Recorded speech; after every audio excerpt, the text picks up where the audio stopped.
أعوذ بالله. بسم الله الرحمن الرحيم. الحمد لله رب العالمين، والصلاة والسلام على سيدنا محمد وعلى آله وصحبه وبارك وسلم. نويت تعلم وتعليم، تذكر وتذكير، نفع وانتفاع والإفادة والاستفادة، والحث على التمسك بكتاب الله وسنة رسوله صلى الله عليه وآله وصحبه وسلم، ودعاء إلى الهدى ودلالة على الخير، ابتغاء وجه الله ومرضاته وقربه وثوابه سبحانه وتعالى، مع لطف وعافية برحمتك يا أرحم الراحمين. اللهم إنا نسألك علما لدني ومشرب الصوفي الهني وهب يا غني. اللهم إنا نسألك علما لدني ومشرب الصوفي الهني وهب يا غني.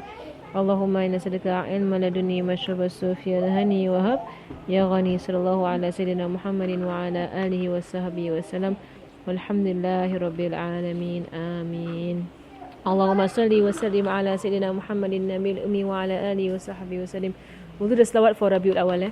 اللهم صل وسلم على سيدنا محمد زين الوجود صاحب المقام المحمود ومعدن الكرم والجود، وعلى آله وصحبه، وفارج كروب أمته وأصلح شؤونكم يا بر يا ودود.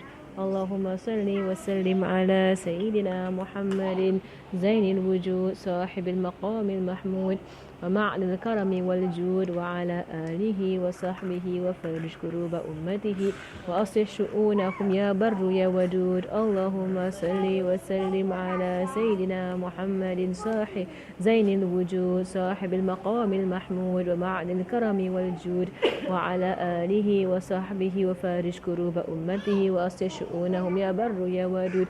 اللهم صل وسلم على سيدنا محمد زين الوجود صاحب المقام المحمود ومعدن الكرم والجود، وعلى آله وصحبه، وفرج كروب أمته وأصلح شؤونهم يا بر يا ودود.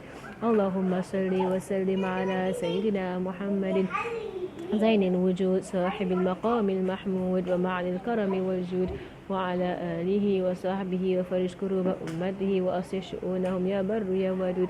اللهم صل وسلم على سيدنا محمد زين الوجود صاحب المقام المحمود ومعدن الكرم والجود، وعلى آله وصحبه، وفرج كروب أمته وأصلح شؤونهم يا بر يا ودود. اللهم صل وسلم على سيدنا محمد زين الوجود صاحب المقام المحمود ومعدن الكرم والجود، وعلى آله وصحبه، وفرج كروب أمته وأصلح شؤونهم يا بر يا ودود.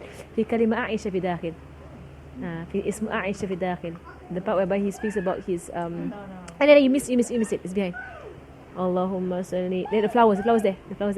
اللهم صل وسلم على سيدنا محمد زين الوجود صاحب المقام المحمود ومع الكرم والجود، وعلى آله وصحبه، وفرج كروب أمته وأصلح شؤونهم يا بر يا ودود. اللهم صل وسلم على سيدنا محمد زين الوجود صاحب المقام المحمود ومع الكرم والجود، وعلى آله وصحبه، وفرج كروب أمته وأصلح شؤونهم يا بر يا ودود.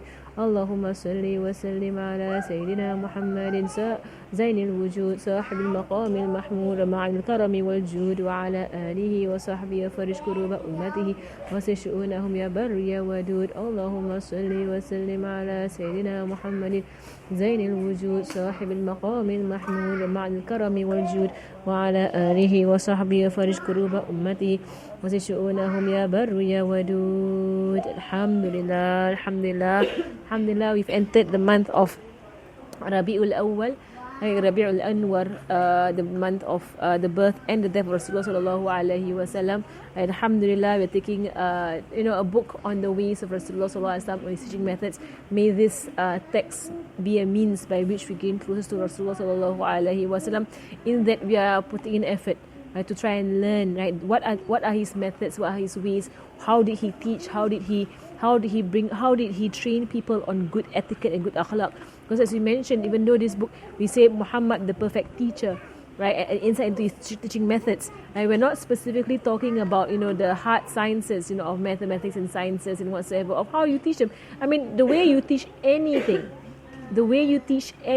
right, comes down to your character. It comes down to that.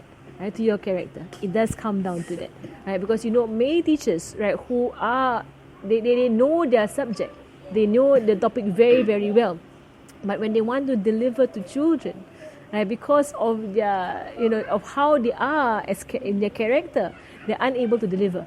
Because especially for children, they need to like the teacher. Right? It's a very important aspect. It's not good enough that you got a degree in mathematics or sciences that you can teach math and science. And any teacher knows this. Not anyone can teach primary school. Not anyone can teach primary school. You have to have very good EQ if you're gonna teach primary school, because children, if they don't like you, they block. Straight away they block. Right? They will not get in. They will not take any information that you're going to give them because they don't like it. Right? They don't like it, and from there, and if that continues, right, then it will just be that as they grow older, they hate that subject, because there was a teacher once upon a time, right, who was not very lovable, right, and that teacher taught that subject, right. So they will link the teacher to the subject. Therefore, I don't like the subject.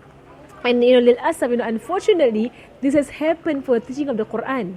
It has happened where people because they teach the Quran in such a mean manner, right? They are harsh towards children, or they're very I don't know, they're cold, they're angry, they're this, they're that. So the children begin to relate Quran to that teacher, right? Who was not nice, wasn't a nice teacher. Right, so then thereafter, after they finish the Quran, they don't want to go back to it ever again, right? Because of the teacher, right? So you see, when we talk about the teaching of Rasulullah, I'm not going to say how you're going to present your mathematics or your sciences, or or how you teach biology, chemistry, whatever. All of that, it comes naturally once you rectify your character. Right? Once the character is rectified, right, you are a good teacher, right? Because you're going to look at your students, you're going to care a lot, right, about them and how they're absorbing all of these things. And we mentioned that the most important thing, right, to be taught, right, to be taught to any of our students, especially our children, right, is character. Right? That's the most important thing, right? Because subjects are all dunyawi. Subjects are all in this dunya, and they can pick it up anyway when they're older. Right? Most subjects that we learn, it can be picked up. Right? When you're older, you can learn it if you want to learn it. Right? And if you don't want to learn it, you won't pursue it. Right, so no matter how much you try to shove it down their throats and the subject, if they don't want, and we all know it from our own experience, some subjects you don't like. So once we can drop, we drop. Right, in our journey in education. Right, so when it comes to subjects specifically, right, they can pick up themselves. Even if you enforce it on them, if they don't want to take it up, they won't take it up. You can't force them on it. Right? I mean, so many people they brought up their kids. I know they try to make them on a particular line. But once they're old enough, they do what they want to do, right? So the thing that is the most important thing for us to teach is akhlaq, right? Is character. Right? That is the main subject that we are teaching, character. And that is from Rasulullah's hadith, right? We mentioned, almost every lesson we mention hadith, whereby he says that إِنَّمَا بُعِثْتُ لِأُتَمِّمَ مَكَارِمَ الْأَخْلَاقِ. Right? For surely I was only sent to perfect noble character. Right, so from there, we see that was the point, that was what he was teaching, character. Because if he didn't have gotten character, everything else is secondary. Right? It's not the primary thing they need to learn. Character is what they need to learn. Right? Everything else comes in later on. So, and we mentioned many times before in these classes, right, that it does not matter if they excel in their memorization, in their subjects, in their papers, in their exams, if they have foul character.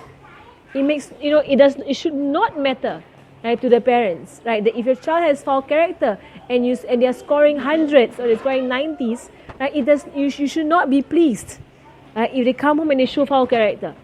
And on the other hand, if they have good character and you see they're trying their best in their studies, right? But maybe they're struggling. Maybe it's not their strength lah. Right, the particular subject, and I think they quote Albert Einstein, but I don't know who else said it. But he says that you can't call a fish stupid for not being able to climb a tree, right? Because the fish is meant to swim, so if you can't climb a tree, you can't call him stupid. Right? I mean, in a way, which is something that in our society, right, we need to show to our children, right, that Allah gave different gifts. If you can't do a particular subject, and as a teacher also myself, if I see, right, that my student they don't have the flair for mathematics, Right? They just can't. They don't have the interest. They don't have the flair. They don't like it. Right? Sometimes you force them on it. You're wondering like why? Why do you force them on it? Like, if they don't want to do it, then don't force them to do it. Right? They do the minimum. Then thereafter, whatever they like. Right? Let them do whatever they like. Right? And Allah has apportioned His rizq.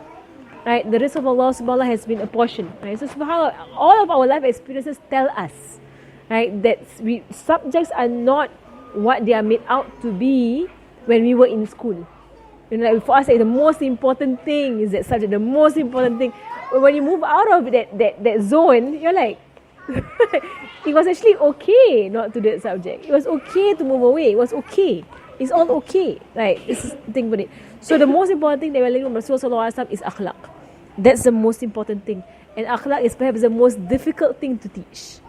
Right? It is the most difficult thing to teach. The most important thing, but the most difficult thing, because akhlaq is primarily taught, right, by example. Primarily, it is by example it is taught. Right? And if you cannot lead by example in your akhlaq, right, then all the other methods, of using diagrams, of using parables, you will see in this book, right, he will use similes, he will use parables, he will use examples, use diagrams. All of these other methods are secondary. They are not the primary method when it comes to teaching. When it comes to teaching akhlaq, right, it is you have is your own behavior, your own speech, how you carry yourself. That is what is teaching them. As we mentioned before, that the Arabs are saying, lisanul maqal afsah, lisanul hal afsah min lisanil maqal. Right, that basically the tongue of the state, right, speaks louder than the tongue of the mouth. Right, meaning your actions speak louder than words. Basically, is what in Arabic it means. So, alhamdulillah, we're at the first hadith. We're still at the first hadith. 17th hadith. Sorry, not the first hadith. We're at the 17th hadith, but at the first method. Right, the first method, 17th hadith, the first hadith of the method. Right, whereby just to give a brief review, because we've not been having this class for quite some time. Right, so just a brief review. Right, that Muslim Abu Dawud narrate on the story of Jabir bin Abdullah radhiyallahu anhu, who said, Rasulullah sallallahu alaihi wasallam came to us in his masjid of ours, and he had a stick from the Ibn Ta'ab tree in his hand. He saw some mucus on the front wall of the masjid, so he scraped it off with the stick. He then turned to us and said, is there any one of you who would like Allah to turn away from him? Jabir radiallahu anhu says, we all bowed our heads and looked to the ground. Rasulullah sallallahu alaihi wasallam asked again, is there any one of you who would like Allah to turn away from him? Jabir radiallahu anhu said, we all bowed our heads and looked to the ground. Rasulullah sallallahu alaihi wasallam said and asked again, is there any one of you who would like Allah to turn away from him? We all replied, none of us would like that, Ya Rasulullah. Rasulullah sallallahu alaihi wasallam said, when any one of you stands up for salah, Allah Ta'ala is in front of him. He should therefore not spit in front of him nor to the right of him. He should rather spit to his left under his left foot. If a cough, together with mucus for example, comes to him without forewarning, he should do as follows with his clothes. And Rasulullah then folded a portion of his clothes to the other. And in the hadith, Abu Dawud, Rasulullah placed the portion of the clothes to his mouth and he wiped it like that. He wiped it to his mouth. Right? And he rubbed it like that. And then he said, bring me some scent. A young boy from a local area ran to his house and brought some scent in the palm of his hand.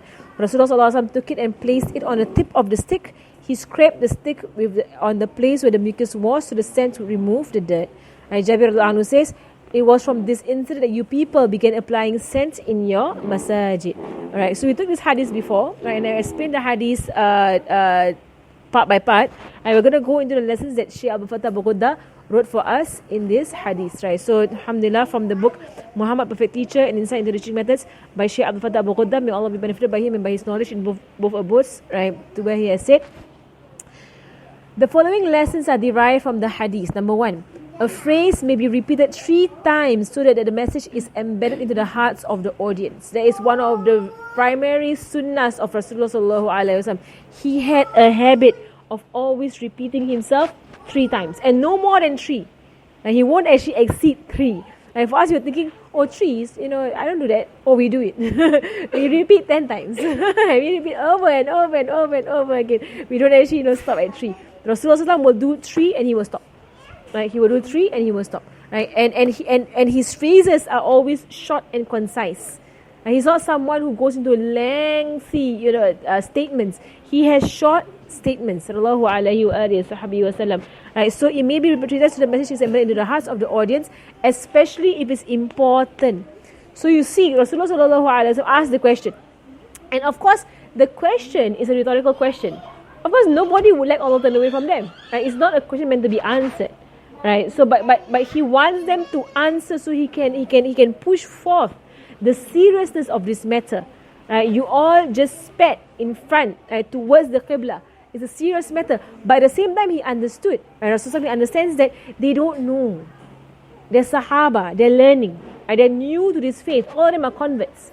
So they're new to the faith. They don't know what is right and what is wrong. And from here, you see, this is the primary thing that you use with children. Primary thing. When you see them doing something, maybe it could be something really severe. But most of the times they have no clue that it is severe. They have no clue that it is a terrible thing to do.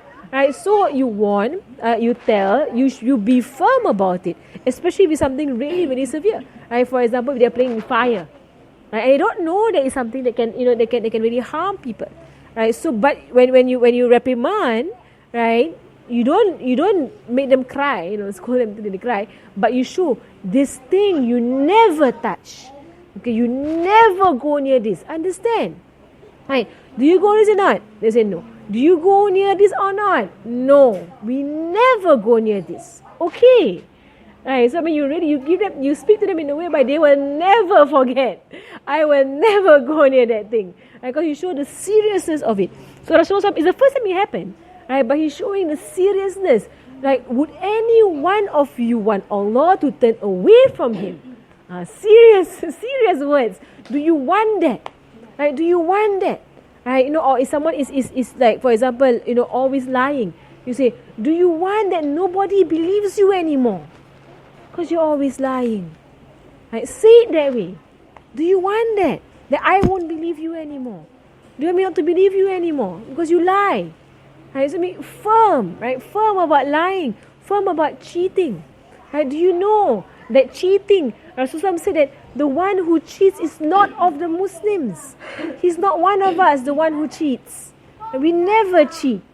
Right? So I mean severe sins that kids can fall into, and they will fall into, may Allah protect them, right? But it's the nature of human being. Human beings naturally, right? Shaitan is there, and shaitan works on you from the day you are born. Don't think he's waiting for puberty to begin working on you. Right? From the day you are born, shaitan works on a human being. And shaitan makes a human being sin from the day he is born. It's training to shaitan. He has like 9 years to train you up till you reach puberty so that you can go on with your sin. Right? So he's not wasting time. Right? So if your child does sins, and they are small children, they're not even mumayyiz, they're not in the age of discernment yet, right? But they commit sins. They could commit sins. For example, they could steal. Right, stealing is something that children do. They take stuff that's not theirs. Right, they don't know. They just take it because nafs. Right, they lie. Right, something that children do also, because lying is the easiest way to protect the self. And when you do something wrong, the easiest way out is to deny it. That's the easiest way out. You say, "No, I didn't do it." Right? So don't be shocked. When he just lied, or like he just stole, he just hit his sister, he just don't be shocked, because these are things that. These are human inclinations. The normal human being who's not a prophet does all of these things. Only prophets don't do all of these things. The normal human being does.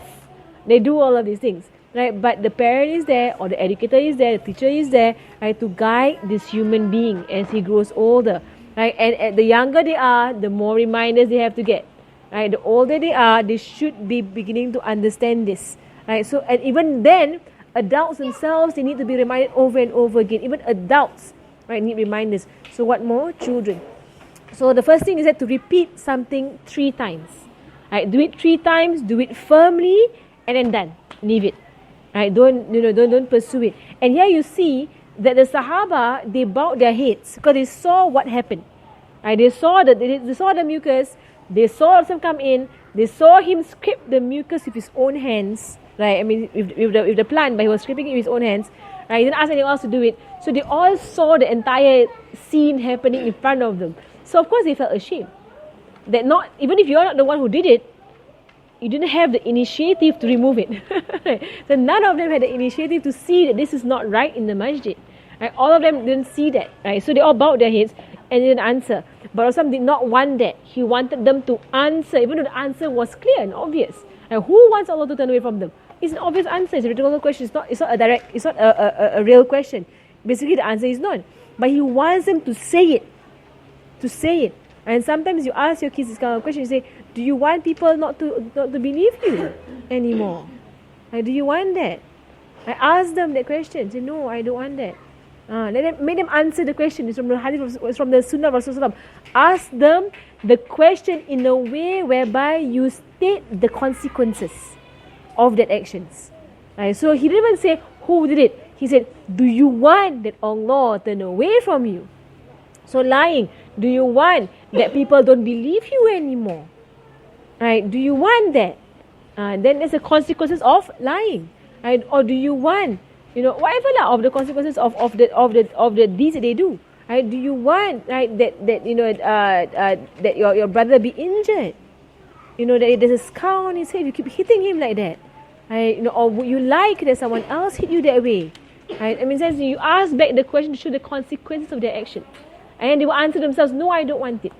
Right? And that's how the man, it will come later in this book, right? The man who came to Rasulullah and said, Ya Rasulullah, permit me to fornicate.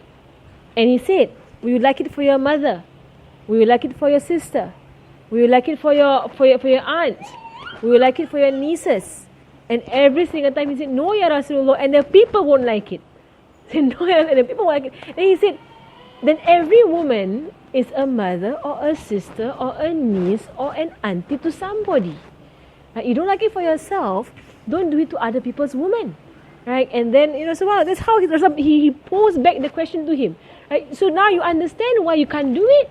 Right? Don't say, because the man came, and his question was that, permit fornication for me. That means give me the halal right, to fornicate. I want to fornicate. Give me the green light. So he didn't say no, haram. What's wrong with you? You crazy. You have are you crazy? Right? But no, he made it logical. Say, do you like it? Do you like it if it was your daughter? Do you like it if it was your mother? Do you like it? He said, no, I don't like it. The people won't like it. What was the answer? No, I don't like it, and the people won't like it. He said himself. I said, then what? Right, Subhanallah. And the lesson was learned by the man. So he left the masjid. He had no inclination towards fornication whatsoever. No inclination.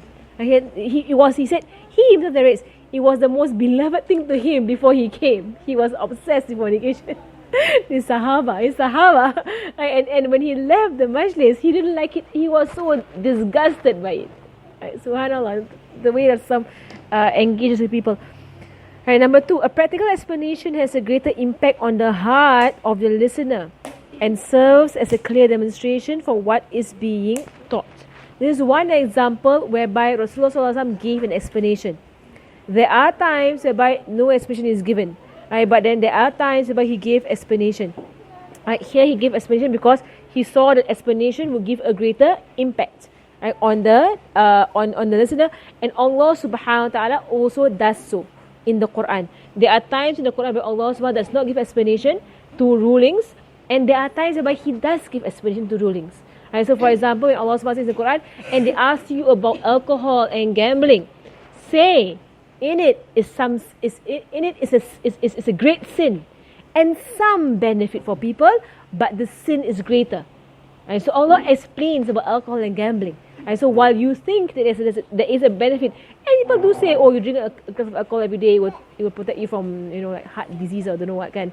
I mean, if you look at like stuff direct online, right, they have these articles about wine and the benefits of wine, and Allah Himself says in the Quran, right, fihi manafi'u lin-nasi, right, there is some benefit, in alcohol and gambling for people, but ismuha akbaru min naf'ihima. Right, the sin of it, right, is greater than the benefit. So Allah explains that. So and from there, the ulama pull out a principle. With everything in life, when you see the benefit, if everything in life where the ruling is not clear, whether it's haram or halal, you look at the good and the harm.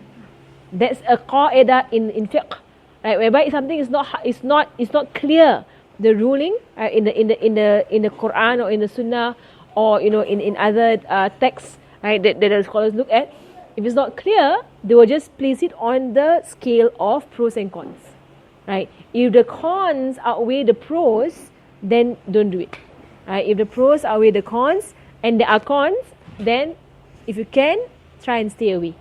If you can, try and stay away, right? Because there is still harm in it. All right. So here Rasulullah explained, right, that when you spit, right, you are facing Allah Subhanahu wa Taala. So he gave a visual for the Sahaba.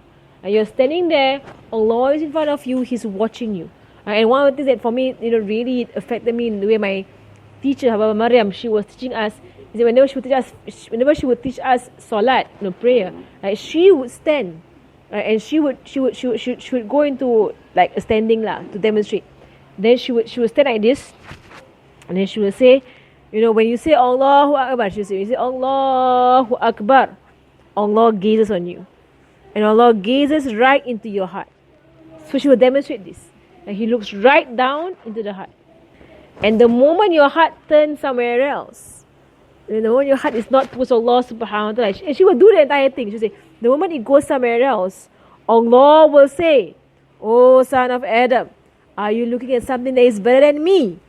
And then you will say, "No, Ya Allah, no, nothing is better than you." She will do it. "No, Ya Allah, no, nothing is better than you. Nothing is better than you. You are the greatest. You are the greatest." Then your heart will come back. Then she say, then the heart will turn away again, and Allah will boom. She say, His voice will bellow, and He will say, "Oh son of Adam, are you turning away to Are you turning to something that is better than me?" And son will be, "No, Ya Allah, no. Right? You only, Ya Rab, you only. You are the greatest. You." Right? You come back, and the third time it happens. Right? He said that the heart turns away from Allah Subhanahu wa Taala, and Allah Subhanahu wa Taala says, "Oh son of Adam, third time you have turned away from me, I shall turn away from you." So she ends off the so this the ending is like so that is like stuck in our heads. It's etched. The way she does it, it is etched in your heads. I shall turn away from you. You turn away too many times. I shall turn away. Right? But of course, keep trying to turn back. Turn back, Ya Allah. Back, Ya Allah. Don't turn away. Don't turn away. Right? You turn away again. Don't turn away. Right? Subhanallah. So this is how a teacher does. The teacher, right, gives a visual. Right? When you are praying, Rasulullah says, you are facing Allah. So it's not becoming of any of you to spit to the front. You see, so any lessons in life, if you want to really deliver the message, right, do a visual, somewhat of a visual. Just now with the kids, we had a small visual with them. So I was teaching them about anger. The small kids are 4-year-olds. They're 4 years old. And I realized when I was teaching them about anger, and I was drawing on the board, I was losing them. And then they were not focusing, they're 4 years old.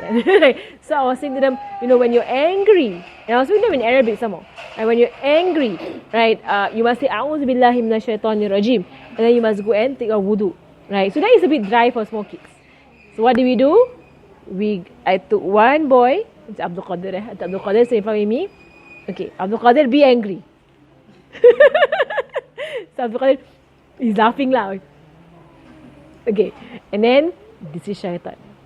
Oh, Abdul Qadir is here, shaitan's coming. Right? It's a visual. He's coming. Okay, when you're angry, shaitan comes very near. What must you say?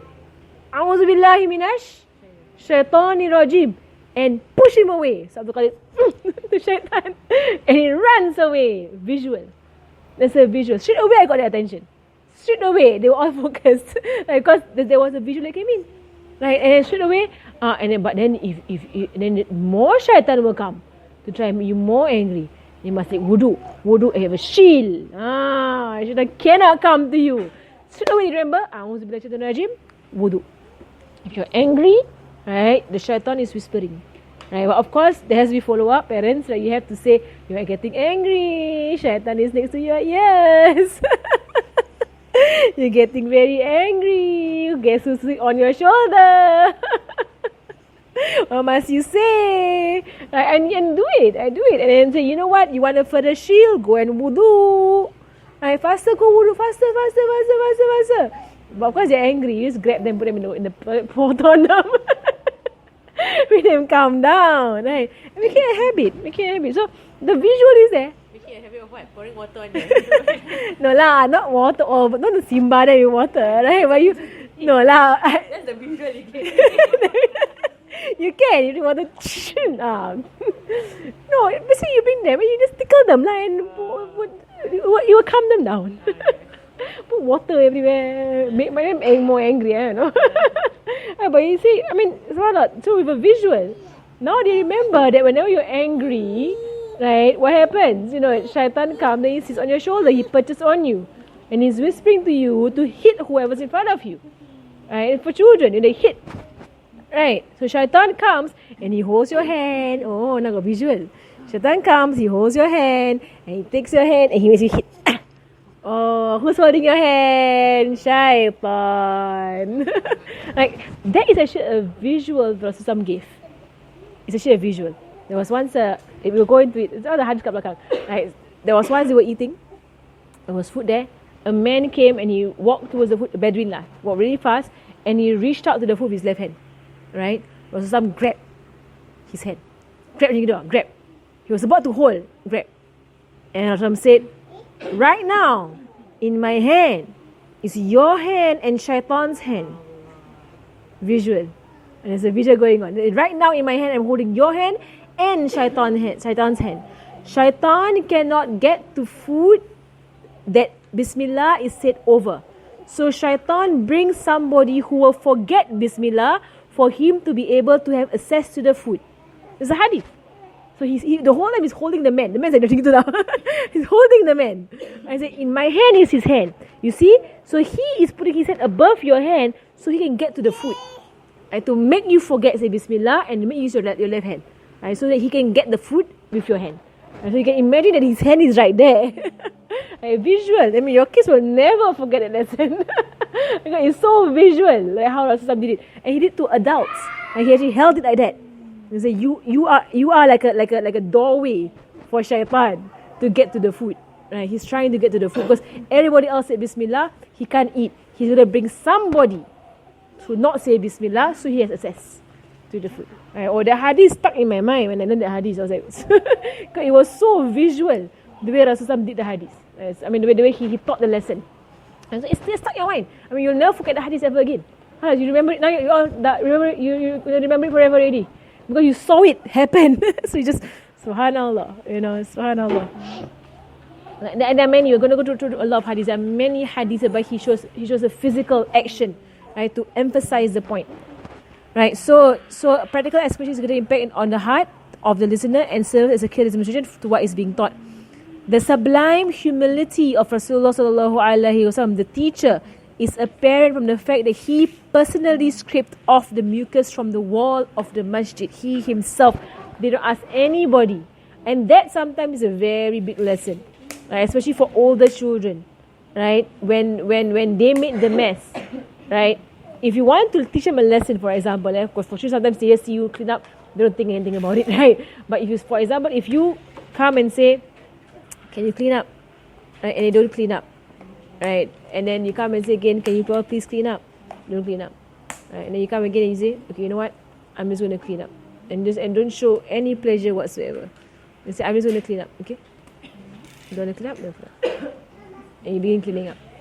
Right, sometimes that does affect them because they will see that they'll feel so guilty, right? Because they were told to clean up, right? And then eventually you cleaned up. Right? You yourself bend down and you been cleaning up after them.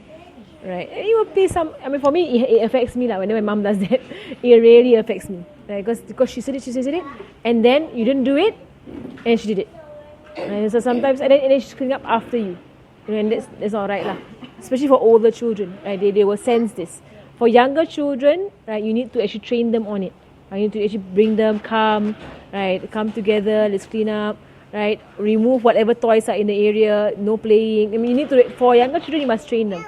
For older children, they know they should clean up. Right? But if you're not cleaning up, then you can play the guilt game. It's called the guilt game. Right? Sometimes it's not by guilt also. It's not like for some it is like he is humble himself. He's humble. Right? Like my mother-in-law's place, she would clean up so quickly. Right, that she made me hardworking. Yeah, for me, like I like to leave the dishes there, then I'll wash it later, right? But when she sees dishes, she will wash it straight away. So that made me never leave dishes there because I know, and she won't complain. She's not upset. She's not complaining. She doesn't mind at all that she washes after me. She's no problem with it all. I have an issue. I'm like, why are you washing after me? My mother-in-law.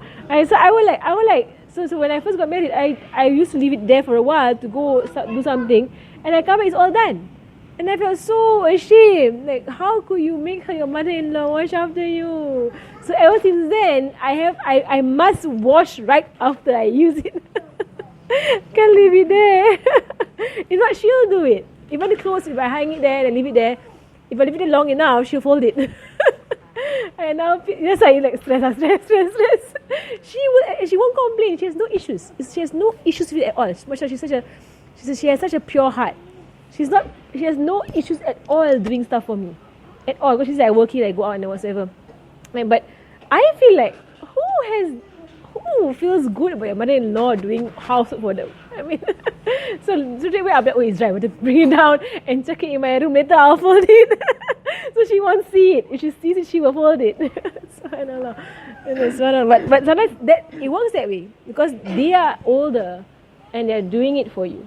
Right? But it's only after you have implanted in them, right, the respect for the elderly or the respect for their parents. Right? After it has implanted in them, right, then it works.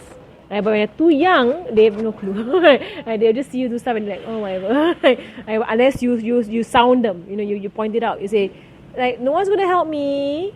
Oh, mommy's so tired. Anyone wants to help me? Good girl lah. But nicely lah. Nicely wants to help me. And try to make them, love to help. Will you help me? Is it? Yasha, Tera? Huh? Tamam. Okay, alhamdulillah. Alright, so to verbally denounce evil is established. Right, that means to verbally say something that's a munkar. Right, the evil here is not evil, I mean munkar. Right, munkar meaning something that is disliked, right, or something that is wrong. Right, that means to verbally say it. Right, so and it is part of the sunnah to verbally say something is wrong. Say it. Right, if it's wrong, say it. Right, it's wrong. What you just did is not right. It's not right. Right, just say it clearly. That's the way Rasulullah. Right. Right. Number 5, one must physically remove an evil if he's able to do so. Right. So from the sunnah of Rasulullah, he himself removed it, right, because it was dirty. It was in the mosque and he removed it. And of course, the lesson remained etched in the heads of the Sahaba. They never forgot that lesson ever again. It was one time happened, and the mucus thing never happened again. It was one time and that was it. And that was how strongly the lessons were driven into the Sahaba of Rasulullah sallallahu alaihi wasallam. The masjid should be respected and safeguarded from anything that will make it dirty. Right, that is of the hadith that you learn here. Right, saliva, mucus, and phlegm are pure despite people having an aversion to them.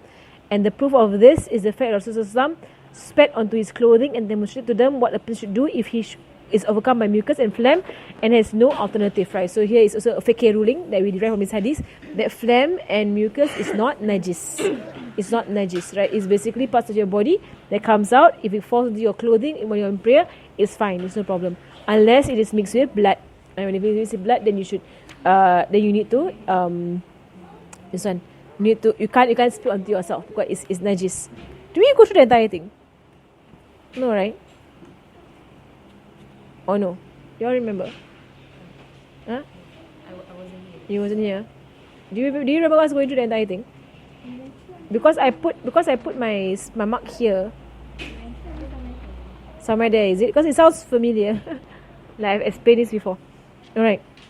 Number 9, let's see, number 9. Spitting does not nullify the prayer. Similarly, clearing one's throat. I've gone through this part, does nullify the salat. That speech is to the letters.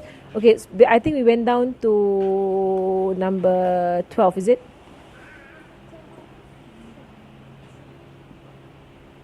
Alright, number 12. I wrote something of 12. Oh, 12 also. 13. 13 No, Okay, one is encouraged to try and do as many good deeds as possible, even if he already has many good deeds to his credit. We learn this from Rasulullah scraping off the mucus personally, despite being a leader of the prophets and the righteous. Right, so that means there is no good deed that is beneath you, because if the prophet himself could go and clean the mosque, right, and he's the prophet, he has a guaranteed space in paradise. He is a leader of the righteous and the believers. So if he can go himself and clean the mosque, that means even the reward of cleaning the mosque is something desired by the Prophet ﷺ. Right? And in fact, there is a hadith whereby once Rasulullah ﷺ, when they were building the mosque, the Masjid of Rasulullah ﷺ, right, he was seen to carry the bricks. Right? And the Sahaba said, Ya Rasulullah, right, don't carry the bricks. Right? Don't carry the bricks. And then he said that, no, I want to share in this deed of yours in building the mosque. There's another hadith whereby when the Sahaba were on a jihad, right, they were going on jihad, and because of the lack of camels, right, they had very few camels, right, 3 men would share 1 camel. And how 3 men would share 1 camel would be that 2 of them would ride and 1 would walk. And so 2 would ride, 1 would walk. Right? So that means they would take turns. Right? So sometimes some people will walk, sometimes some people will ride. So because it's a far journey. So Rasulullah ﷺ also had a camel that he shared with 2 other people. Right? And these 2 people said, Ya Rasulullah, you stay on the camel, we too will exchange out between ourselves. That means we will get off and 1 will ride, and then we will exchange between ourselves, and it's fine, you stay on the camel. Right? This is the way of honoring Rasulullah ﷺ. And Rasulullah ﷺ's answer to that is a very beautiful answer. He said that, you are not stronger than me in walking. And that's the first thing he said. You are not stronger than me in walking. Nor am I in less need than you in service or in good deeds. That means I am as strong as you to walk. Why won't you let me walk? And I'm also in as much need as you for good deeds. Why are you denying me of good deeds? Sahabat, you can't argue with that. How do you argue? Right? So, okay, Ya Rasulullah, you want to walk, you walk. And we all take turns, right? And that is the way of Rasulullah. He's not above anything. He doesn't see himself as above, and that is the way. No matter what you are, you don't see that. I'm alim, sheikh, whatsoever. I don't get involved with this menial stuff. Serving water. I don't get involved. No. Right, and if you know the real people of Allah subhanahu wa ta'ala, right, they really do service. Right? They are like sheikh, and they will go around serving water, right? They will clean up, right? They will do all the deeds that people don't see. They will cook, right? They will do all these tasks, right, behind the scenes. Right. So that is the thing about that. Okay, then he says here number 14. It is permissible to perfume the masjid, and in fact it is recommended to perfume the masjid, especially your sujud area in your sajadah. You should put perfume there. Number 15. The greatest leader of Rasulullah checked and inspected the condition of the masjid. Masajid are more deserving of such inspection and attention by the leader of the believers, because these masajid are the assembly points of the Muslims, the places of worship, the schools of learning, their meeting places, their areas of consultation, the centers where their leaders meet, the places from which the army set forth for jihad, their places of refuge, the places to which their hearts and souls are attached, and the places where they meet delegations. Hence, they deserve to be inspected and cared for in the best way. Right? So it is a sunnah, in fact, highly recommended, right, to actually look after the masjid. It is on every Muslim. The duty is on every Muslim to look after the masjid. It's a duty on every believer. Right. Okay, hadith number 18. We're going to take another hadith. Okay, Bismillahirrahmanirrahim.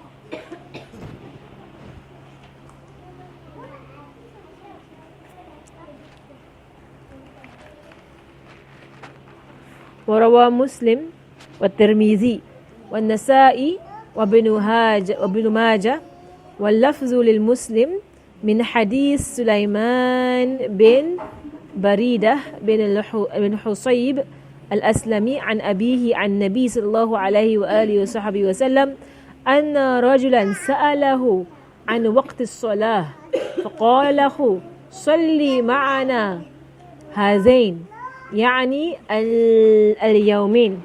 فلما زالت الشمس أمر بلالا فأذن ثم أمره فأقام الظهر ثم أمره فأقام العصر والشمس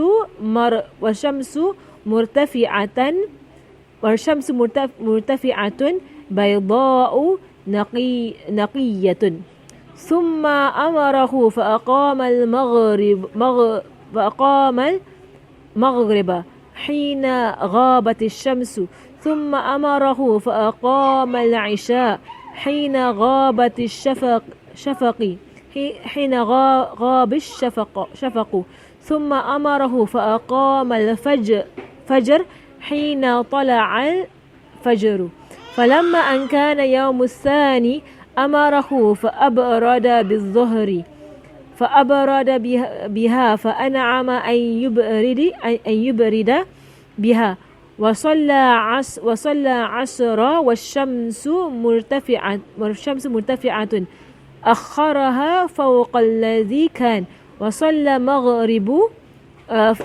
مغرب قبل أن يغيب الشفق وصلى العشاء بعدما ذهب ثلث الليل وصلى الفجر فأسفر بها ثم قال أين السائل عن وقت الصلاة؟ فقال الرجل أنا يا رسول الله. قال وقت صلاتكم بينما رأيتم. Right, so from his hadith, narrated by Muslim, Tirmidhi, Nisa'i and Ibn Majah, narrate from Sulaiman bin Buraidah, who reports from his father, from Rasulullah sallallahu alaihi wasallam, a person asked him about times of prayer. Rasulullah sallallahu alaihi wasallam said to him, perform your salat with us for these 2 days. That means stay with us for 2 days, so that you may practically learn the times of salat. When the sun passed its zenith, the midday, Rasulullah sallallahu alaihi wasallam ordered Bilal to call out the azan. He then ordered them to say the iqamah for Zuhur Salah. Later on, he said the iqamah for Asr Salah when the sun was quite high and clearly white. Then he ordered them to say the iqamah for Maghrib Salah when the sun had set. Then he ordered them to say the iqamah for Isha Salah when the redness of the horizon had disappeared. He then ordered them to say the iqamah for Fajr Salah at the break of dawn. On the following day, he performed Zuhur Salah as when it was much cooler, right? Not immediately after midday. He delayed the Zuhur Salah for much longer than the previous day. He performed the Asr Salah when the sun was slightly high and offered it much later than the previous day. He performed Maghrib Salah just before the redness of the horizon could disappear. He performed the Isha Salah after 1/3 of the night had passed, and the Fajr Salah when it was quite bright, a short while before sunrise. Rasulullah sallallahu alaihi wasallam then said, where is the person who had asked about the times of the prayer? The man replied, here I am, Ya Rasulullah. Rasulullah said, the times of your prayer is between what you saw. Alright. So here you see in this hadith, right, the long hadith is about the 5 times prayer. If you think about it, this could have been taught in 10 minutes. If Rasulullah wanted to, he could teach the entire thing in 10 minutes without taking 2 days. He took 2 days to teach the man this thing. Right? What he could have just said, okay, you know what? Subuh, the rise of dawn, okay? And it ends when the sun rises. Okay, can understand? Okay. Zohor, right? Okay, sun is above the head, right? You see the shadow. When it moves towards the west, and you see a bit of shadow, okay, it starts. Okay? It ends when the shadow is equal to the length of the stick. Understand that? Okay. Asar is when Zuhur ends. Understand? Okay. Asar ends when the sun sets. Okay. You can teach entire 5 prayer in 10 minutes. You can teach it. Just see it. Right? Just see it out. Right? But Rasulullah sallallahu alaihi wasallam did not take that path. Right? He made the man stay for 2 days to demonstrate the prayer times, and we're going to see why. And why did he do that? Because even in our day today, when we teach salat timings, right, we do the way I just did. I'm just going to explain to you where the sun is. Okay, no, okay, understand? Kita. Like, I won't even make you sit with me and let's measure the shadow together. I won't do that. But Rasulullah he actually did that. Right? He made the man stay for 2 days. And here we're going to see what Shaykh Abdul Fattah al-Ghudda, right, says about this hadith. Right, so just a bit of commentary about the hadith. Was that I'll go into the explanation of this hadith. In his commentary in Sahih Muslim, Imam Nawawi rahimahullah said, this hadith teaches us to explain something practically because greater clarity can be achieved thereby. That's the first thing. When you can do it practical.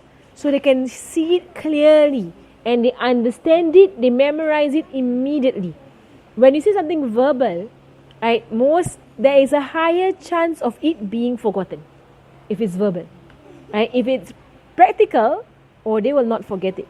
And one thing that for me, when I was in TKGS, when I was in secondary school, right, one thing about TKGS is that they do the science practical very often.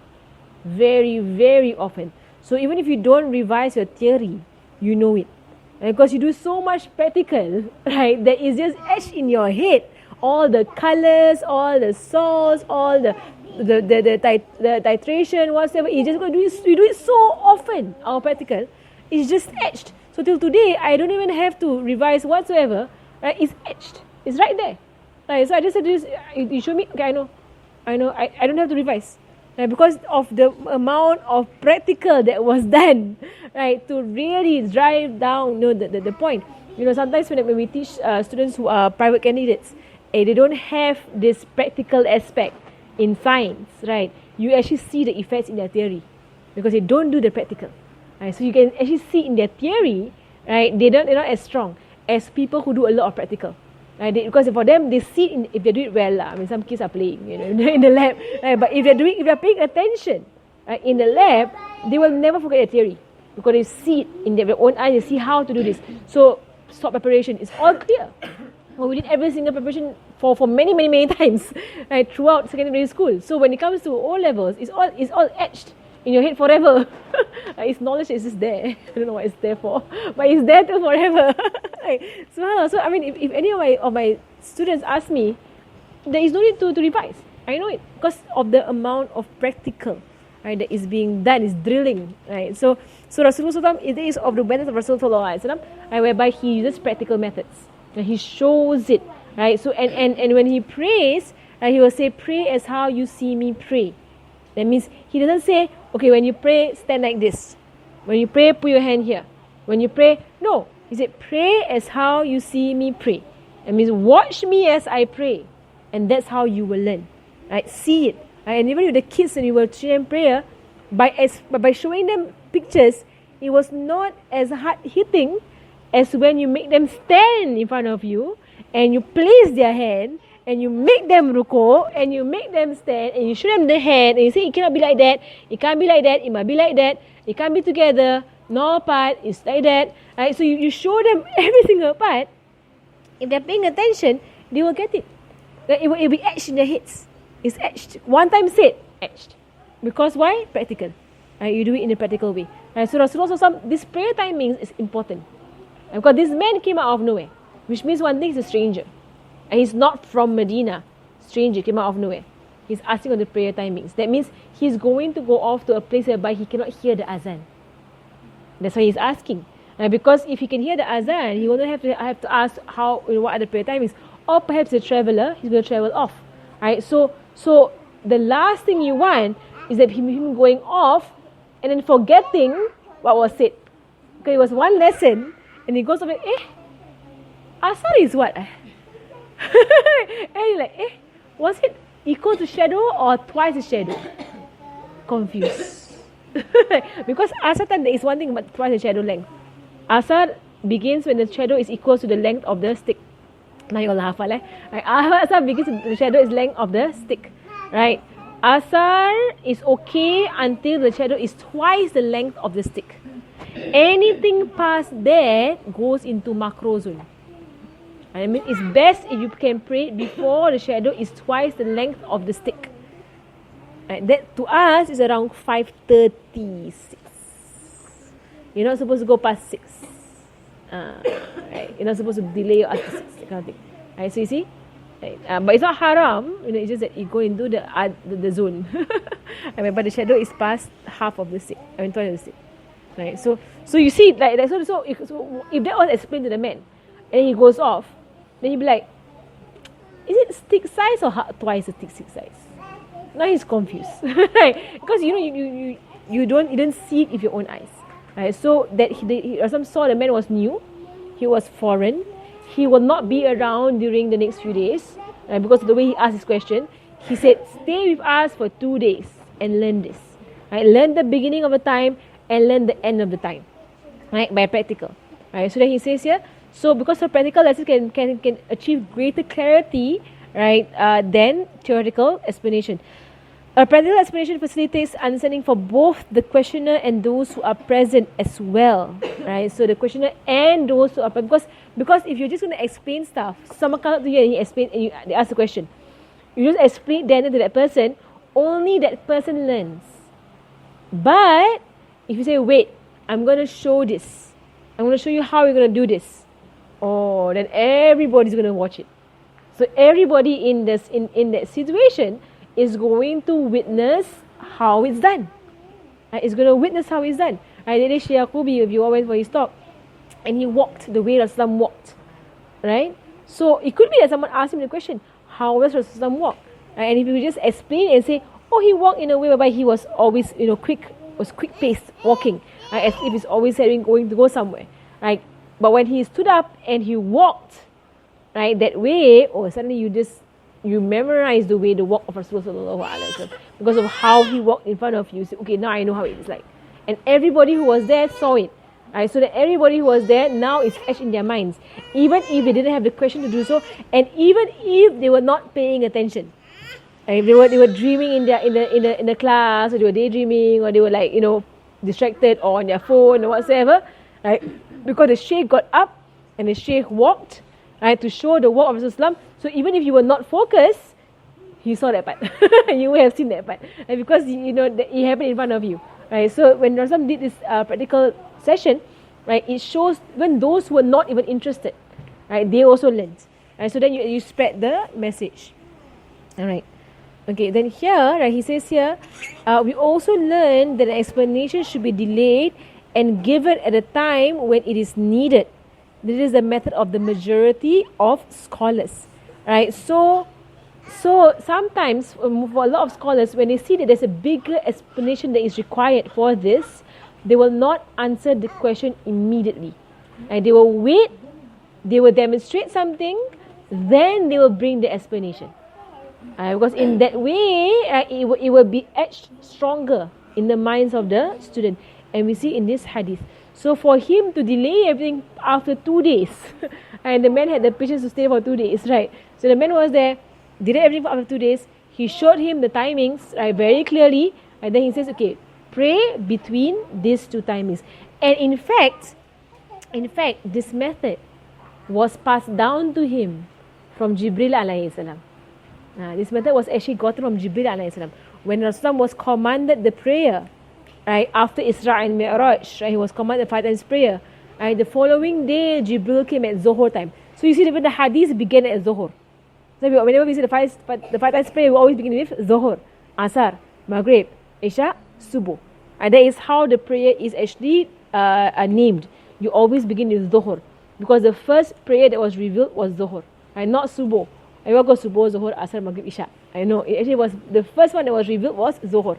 So that's why for the kids, I teach them Zohor, Asar, Maghrib, Isha, Subuh. It's not wrong to go the other way, right? But it's to follow Rasulullah exactly as how he did it. He began with Zohor, right? So and Jibril began with Zohor. So after Isra and Mi'raj, Jibril came down the next day, alayhi salam, at Zohor time, right? And it was right at the zenith. When it tilted towards the west, Jibril said, Ya Muhammad, stand and pray. Right? So he got up and he prayed Zohor. Right? And then to the whole of the first day, Jibril would come down to Rasulullah at the beginning of every prayer time. Right? And on the second day, he would come down to Rasulullah at the end of every prayer time. Right? And thereafter, Jibril said to Rasulullah, your prayers are between these 2. So that was how Jibril, from Allah's command, taught the prayer times. So Rasulullah, he actually took that sanad, it's actually a chain of knowledge. He took that sanad from Jibril and he passed down to the Sahaba. That is how prayer times are taught. I'm going to show you the beginning and the end. right? And you pray between these two, right? So alhamdulillah. Huh? The school shop. Okay, pray. Okay. Alright. Okay, do we have... Okay, that's hadith number 18, So these are all practical methods of Rasulullah sallallahu alaihi wasallam. Right, there are a few more hadiths for the chapter. Right, 1, 2, 3, 4. 4 more hadiths for the chapter. Right. I'll take one more hadith because today we begin late. So we'll take one more hadith, It's okay. Right. Hadith number 19. روى أبو داود والنسائي وابن ماجه واللفظ لأبي داود من حديث عمر بن شعيب عن أبيه عن جده أن رجلا أتى النبي صلى الله عليه وسلم فقال يا رسول الله كيف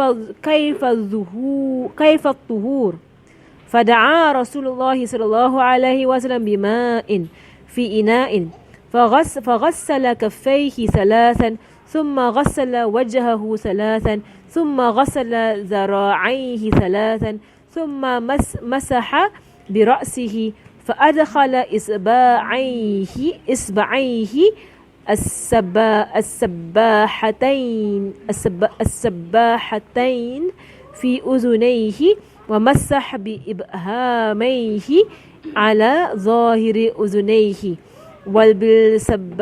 وبالسباحتين باطن أذنيه ثم غسل رجليه ثلاثا ثم قال هكذا الوضوء فمن زاد على هذا أو نقص فقد أساء وظلم أو ظلم وأساء.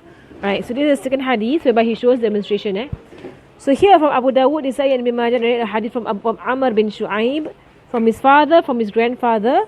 A man came to Rasulullah sallallahu alaihi wasallam, and here you see whenever they say they narrate from his father, from grandfather, right, it shows a lineage, a link of knowledge, right? The grandfather witnessed it, he taught his own son, and his son taught his own son, and that is the way knowledge is spread, is passed down, right? The Sahaba who witnessed it teach their own children exactly how Rasulullah sallallahu alaihi wasallam taught them, right? So he says here, right, that a man came to Rasulullah sallallahu alaihi wasallam and said, Ya Rasulullah, how should I perform my ablution, right, my wudu, like kayfa tuhur, right, how do I cleanse myself? Rasulullah sallallahu alaihi wasallam said, he asked for a water container. So again, he could teach the entire thing verbally. He could, right? He could just stand there and say, wash your hands, and gargle your mouth, and your nose, your face. He could very well just do it very verbally, right? But he did not do that. He asked for water to be brought for you all to watch how he's going to do this. Because also in watching him, you gain all the sunnahs. Right? Exactly how do you do it? Like here in this hadith, we learn exactly how the ears are being done. Right? So how do you actually do the ears? A lot of people, they don't know how do you wash the ears for wudu. Right, so when you do at this hadith, you see the practical lesson. He doesn't just wash your ears. He tells you how to wash your ears. Right? Or when he says wash your face, he tells you how to wash your face. Right? The Sahaba will demonstrate one to the other, right, how it was done in front of Rasulullah sallallahu alaihi wasallam. And then the importance of sanad. Sanad is very important because you get the sunnah of Rasulullah sallallahu alaihi wasallam, or the exact way of Rasulullah sallallahu alaihi wasallam. Right, so he says here, right, so he called for water, right, then he washed his palms 3 times, right, so he washed his palms, right, and here the Sahaba actually, they will demonstrate, right, how it was washed like this, together, and not one and then the other, it was washed together, right, they washed the palms 3 times, right, and then he washed his face 3 times, and how it's demonstrated is that he will take the water, right, and he'll begin from the top, and he'll come down to the right, like that, right, that is how you wash your face 3 times, right, and then, right, washing the forearms, and the forearm, the dira'aihi, until here, right, so then he will show how he actually brought the water down, right, turned it around and bring it back up, right, so in one very smooth motion. For us, we just like rub it underneath there. Right, so I mean, when you look at how the scholars do it, then you will learn how Rasulullah SAW did it, right, when it comes to wudu, right. He washed his arms 3 times, right, and then he passed his wet hands over his head, and that was important. So now all the while the Sahaba has been saying washing, but with the head he took the water and the water was wet. His hands were wet. There was no water in there. It was just wet. And then he placed it here and he going back, right, and front. Right, that's called wiping the head. Right, going back and going in front with your fingers here. Right, there's a lot more to the sunnah. I'm just showing you all the very brief demonstration. Right, and then he inserted his index fingers into his ears. Right, so he placed it here, and his thumbs are on the outside, and he's going like that. Right, so it means fingers inside, thumbs on the outside. Okay, so not the other way, right? This way. Okay, and of course there's a lot of sunnahs about the ears. There's also this way, and there's this way. Right, there's 3 ways of washing the ears for wudu. Right, all 3 are sunnah. Right, so all 3 you can do it. You can do it like that, right, and like that, with the pinky finger or with the front forefinger, right, to put it in. Okay, so then he did that, right, and then he washed over his feet 3 times. After this, he said, "This is how ablution is performed, wudu is performed. If anyone does any more or any less than this, he has sinned and done wrong," right? Or he has wronged and done and sinned, right? Okay, what here the ulama say is not sin as in haram, but more makruh. Right, it's makruh. Right, and the way they derive their ruling is because there were times whereby it was done 1 time. Right, so 3 times, no more, no less for those who want the full sunnah. Do it 3 times, do it 3 times. Right, so here you see Rasulullah, he demonstrated again. Demonstrated, and then he finished his entire demonstration with a statement by saying, if you exceed on this or you decrease from this, then you have done wrong. It means you have done wrong against yourself. You have denied yourself of the full reward. Right, that's why he mentioned that way. Alhamdulillah. Alright, we'll pause there. Hadith number 8, number 20, and next time round. Inshallah. Alhamdulillah, it's hadith of the hadith of the hadith. Any questions? And also we are learning a lot from his hadith also because of the practical aspect. He's showing us practical aspects of the religion. So we're learning a lot from the hadith. So traditionally when you learn fiqh, fiqh is practical. Fiqh is practical. So even for me when I teach it online, I will actually record our video myself, or take pictures of myself or my nephew, right, to show how it's done, right, so that the students can actually see how you should do all these actions. Right. Okay, no question, we're going to stop there. Sallallahu ala sayyidina Muhammadin wa ala alihi wa sahbihi sallam, alhamdulillahi rabbil alamin. الفاتحة أن الله يرزقنا ونافع الخاص مقوس تعليم دلال الهدى ويسر القوم صلى الله عليه وآله وصحبه وسلم والأرواح معنا من مشايخنا وذوي الحقوق علينا وإلى أحد النبي صلى الله عليه وسلم. الفاتحة. بسم الله الرحمن الرحيم.